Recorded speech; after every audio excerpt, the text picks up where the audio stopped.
They thought it'd be a hilarious life lesson to leave me behind on vacation.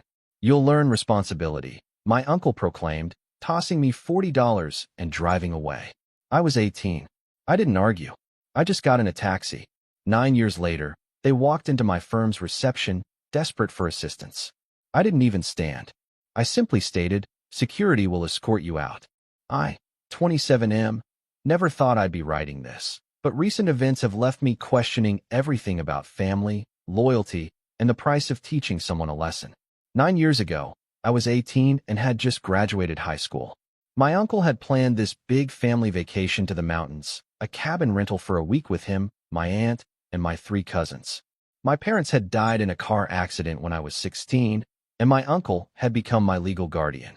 He wasn't cruel, but he had this philosophy about tough love that bordered on punishment disguised as education. The trip started normally enough. We drove up in 2 cars, spent the first few days hiking and playing games. I was excited because it felt like the first normal family thing we'd done since my parents died. I should have known better. On the 4th morning, I woke up to silence. The cabin felt different, emptier. I walked through the rooms calling for everyone, but got no response. Their belongings were gone. Every suitcase, every piece of clothing, even the food they'd brought. The only thing left was a note on the kitchen counter and 2 $20 bills. The note was written in my uncle's handwriting. It explained that they decided I needed to learn responsibility and self-reliance before college. This was my test. I had $40 and needed to figure out how to get home. A journey of over 300 miles. They'd left the cabin paid for through the weekend, so I had 3 days to figure it out. He wrote that this would teach me valuable life skills, and that he was proud of me for handling whatever came next. I stared at that note for probably 20 minutes, reading it over and over. Part of me wanted to panic. Part of me wanted to cry. But mostly, I felt something cold settle in my chest, a clarity I'd never experienced before. They thought this was funny. They thought abandoning an 18-year-old in the middle of nowhere was character building. I didn't argue with the note. I didn't call them screaming or begging. Instead, I called a taxi company and asked about the cost to get to the nearest bus station. $65. I explained my situation to the dispatcher, and she connected me with a driver who agreed to take $40 and my watch, a graduation gift from my parents, as payment. The bus ride home took 14 hours with transfers. I had enough money left for a sandwich and a soda. When I finally walked into my uncle's house at 2 in the morning, they were all sitting in the living room like they were waiting for me. My uncle stood up with this big grin, ready to congratulate me on passing their test. I walked past all of them without saying a word and went to my room. When my uncle followed me and started explaining how proud he was and how this would make me stronger, I told him I understood perfectly. I understood that family meant nothing to him. I understood that he saw me as a burden he could toy with. And I understood that I was completely on my own. He tried to backtrack, saying it was just meant to teach me independence, that college would be challenging, and he wanted me prepared. I nodded and told him he'd succeeded beyond his wildest dreams. That fall, I started college with every scholarship and grant I could get. I worked 3 part-time jobs to cover what financial aid didn't. I never asked my uncle for another dollar, and I never spent another holiday or summer at his house. When he called, I was polite but distant. When my cousins reached out, I responded but never initiated contact. College led to law school, which I paid for with loans and by working at a firm that specialized in corporate litigation. I was good at it. Maybe because I learned early that people would try to screw you over while smiling and calling it love. After graduation, I joined a prestigious firm downtown and worked my way up fast. 5 years ago, I made partner. 2 years ago, I started my own firm with 3 other lawyers we poached from our old company. We specialized in high-stakes corporate defense and had developed a reputation for being ruthless but effective. Our client list included some of the biggest companies in the state.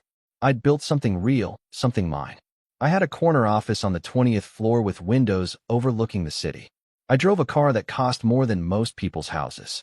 I owned a loft downtown that I designed myself.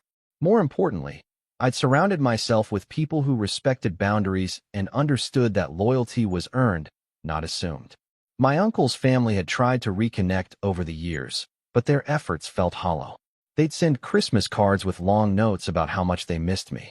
My aunt would call on my birthday and leave voicemails about family gatherings I should attend. My cousins would friend me on social media and comment on my posts like nothing had ever happened. I responded politely, but never accepted their invitations. When they asked why I was so distant, I reminded them of the cabin incident. They'd brush it off, saying I was holding a grudge over something that was meant to help me. They'd point out how successful I'd become and claim their lesson had worked. That's when I realized they genuinely didn't understand what they'd done wrong. In their minds, abandoning me had been justified by my eventual success.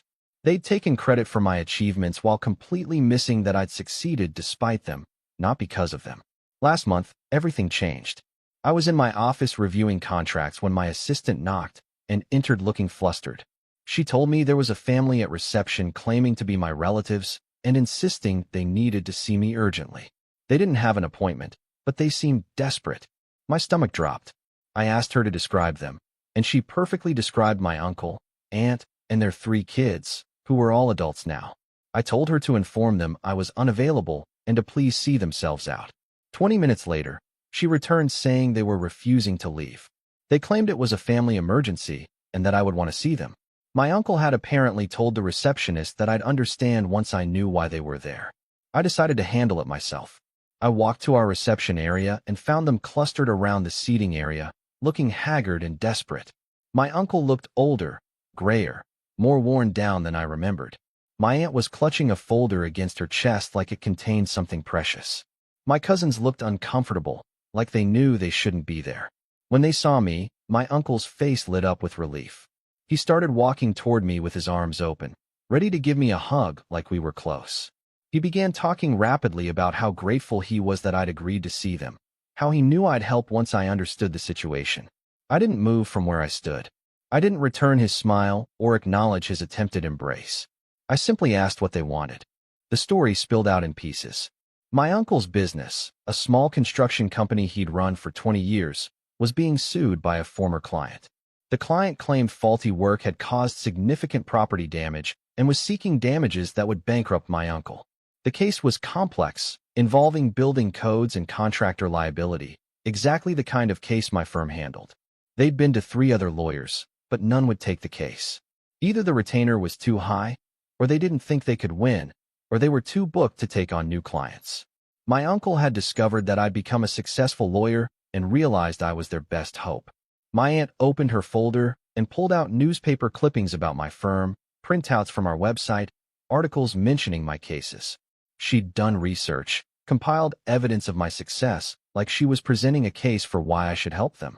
My uncle explained that they could lose everything: their house, the business, their retirement savings. He talked about my cousins, how this would affect their futures, how the family name would be ruined. He said he knew I was probably still upset about the cabin thing, but surely I could put that aside for something this important. The cabin thing. 9 years later, and he still called it the cabin thing. I listened to their entire presentation without interrupting. When they finished, my uncle looked at me expectantly, like he was waiting for me to spring into action and save them. My aunt was dabbing at her eyes with a tissue. My cousins were staring at the floor. I told them I understood their situation, and it sounded serious. Legal troubles were always stressful, especially when they threatened your livelihood. I sympathized with their position and hoped they'd find the right lawyer to help them. My uncle's face started to change as he realized what I was saying. He asked if I was refusing to help them, and I confirmed that yes, my firm would not be representing them in this matter. He started talking faster then, reminding me that we were family, that family helped family. He brought up how he'd raised me after my parents died, how he'd provided for me, how this was my chance to pay back everything he'd done for me. He said I owed them this. I felt that same cold clarity I'd experienced reading his note 9 years ago. I told him he was absolutely right about family helping family. I told him I'd learned that lesson very well. Then I explained that when I was 18 and stranded 300 miles from home with $40, my family had taught me that I was on my own. When I'd worked 3 jobs to pay for college while they took family vacations I wasn't invited to, my family had taught me that self-reliance was more important than support. When I'd spent holidays alone while they gathered together, my family had taught me that belonging was conditional. I thanked them for those lessons. I told them they'd been right that I needed to learn independence and responsibility. I'd learned those lessons so well that I'd become the kind of person who didn't need anyone else, who could build success without relying on family connections or expecting help from people who'd already shown their true nature. My uncle started to argue, saying the cabin incident was different, that it was meant to help me grow. He insisted that they'd always been there for me when it mattered, and now they needed me to be there for them. I asked him when exactly they'd been there for me when it mattered. I asked him to name one time after my parents died when he'd chosen my well-being over teaching me a lesson. I asked him to explain the difference between abandoning someone when they're vulnerable and refusing to help someone who'd abandoned you. He couldn't answer. My aunt tried to interrupt, talking about forgiveness and moving forward, but I wasn't interested in discussing forgiveness with people who'd never acknowledged wrongdoing. I told them that 9 years ago, they'd made a choice about what our relationship would be. They'd decided that I was someone who could be left behind when convenient, someone whose feelings mattered less than their educational objectives. They'd taught me that our family bond was conditional, something that could be suspended when they felt like proving a point. I'd learned the lesson they'd taught me. I'd internalized it completely. And now they wanted me to unlearn it because they needed something from me. Security appeared in the reception area. I'd signaled them during the conversation. I told my uncle's family that they needed to leave, and that if they returned or attempted to contact me again, I'd consider it harassment and respond accordingly. My uncle made one last desperate appeal, asking what it would take for me to help them, what I wanted in exchange for representation. He offered to pay whatever retainer I required, to admit he'd made mistakes, to apologize for the cabin incident. I told him there was nothing he could offer because there was nothing I wanted from him. The 18-year-old boy who'd needed his family was gone. The successful man standing in front of him had learned to live without them very well. As security escorted them out, I heard my aunt crying and one of my cousins asking if I really wasn't going to help them. I didn't respond. I returned to my office and closed the door. Update 1. That was 3 weeks ago. Since then, I've received several calls from extended family members I haven't spoken to in years. Apparently, word has spread about my refusal to help, and the reactions have been mixed. Some relatives have called to tell me I'm being petty and vindictive. They argue that I'm successful enough to help without it costing me anything significant, and that holding on to childhood grievances is immature.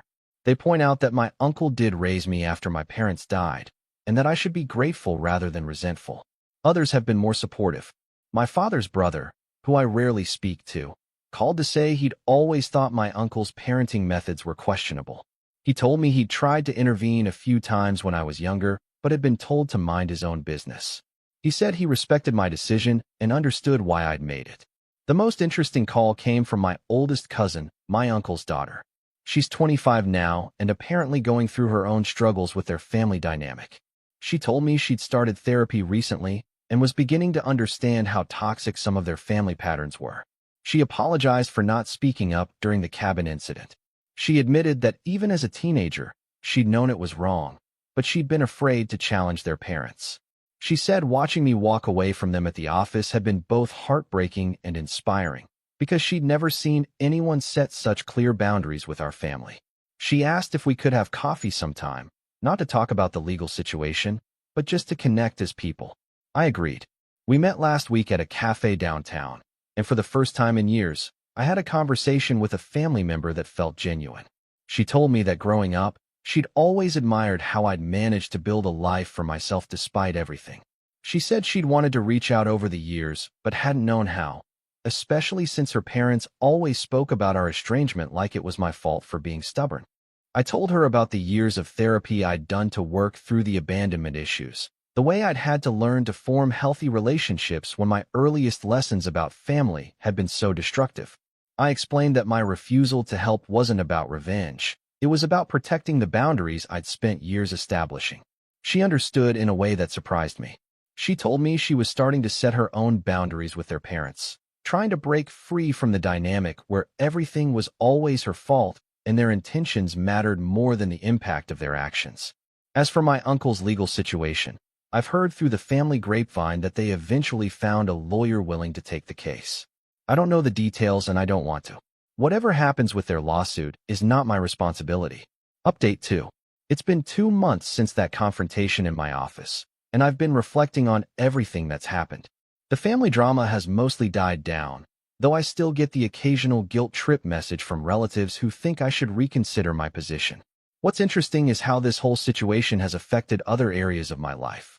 I've been more aware of my relationships, both personal and professional, and I've started noticing patterns I'd never seen before. At work, I realized I'd surrounded myself with people who respected direct communication and clear expectations.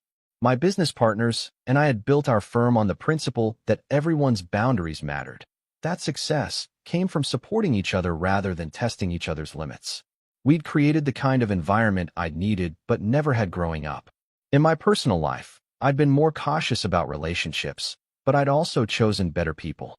My closest friends were individuals who showed up consistently, who didn't play games or use emotional manipulation to get what they wanted. I'd learned to recognize red flags early and walk away before getting invested in people who would ultimately disappoint me. The conversation with my cousin led to more regular contact between us.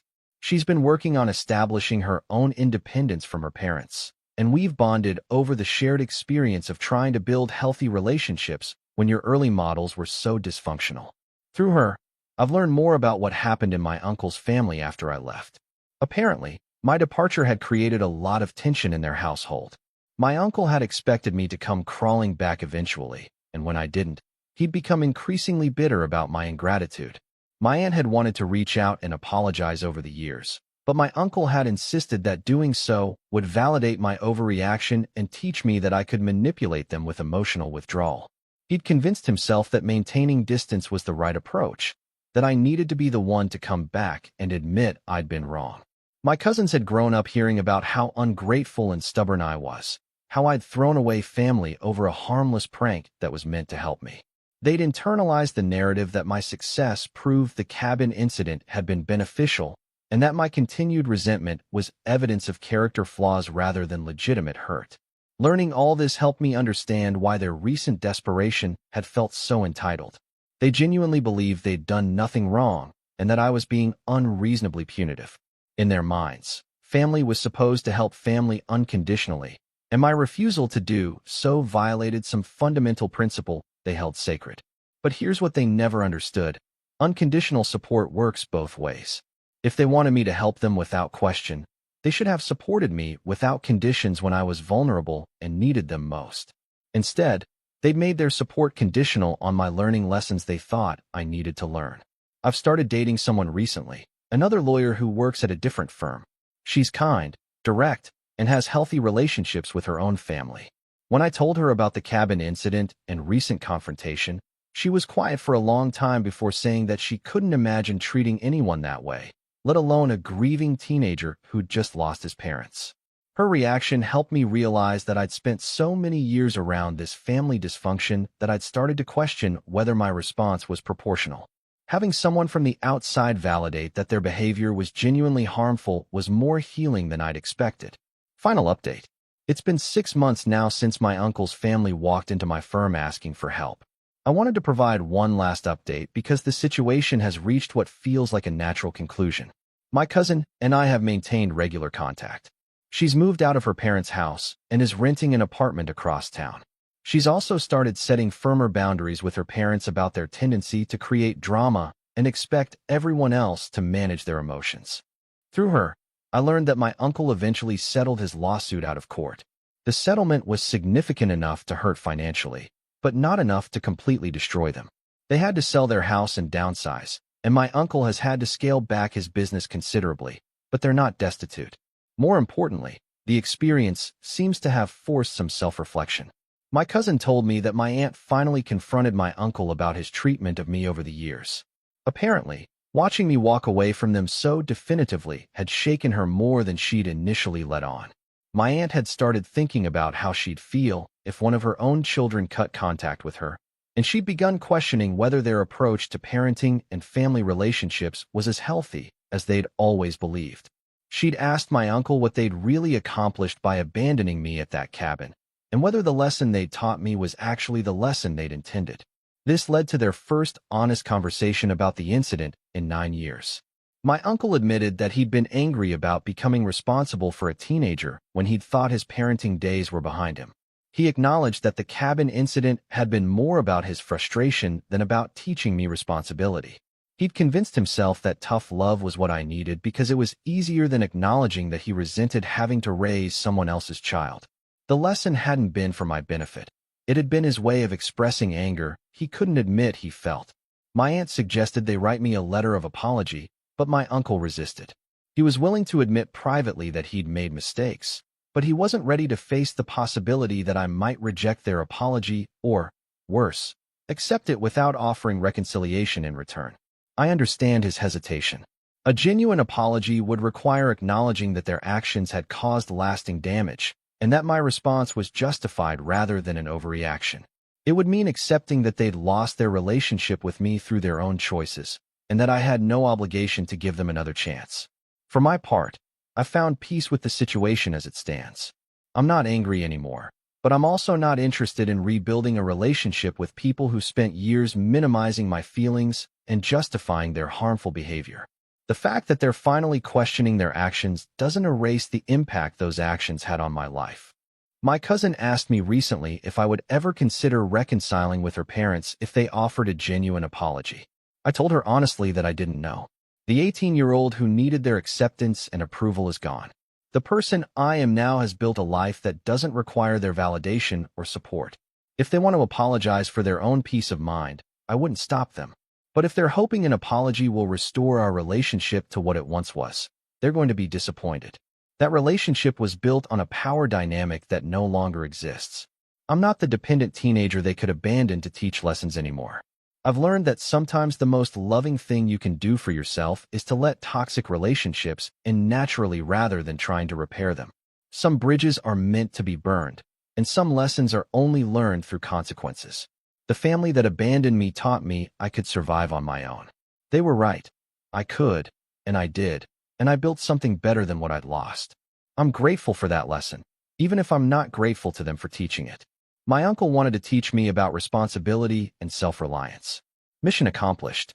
I learned to be responsible only for my own choices and reliable only to people who'd earned that loyalty. I learned that family is what you build, not what you're born into, and that sometimes the strongest thing you can do is walk away from people who don't value what you bring to their lives. They thought it would be a hilarious life lesson to leave me behind on vacation. They were wrong about the hilarious part, but they were right about the life lesson. I just don't think they expected me to learn it so thoroughly or to apply it so completely when they needed me most. Sometimes the best revenge is simply living well and letting people experience the natural consequences of their choices. I didn't need to punish them. Their own actions had already determined what our relationship would become. I just finally stopped pretending otherwise.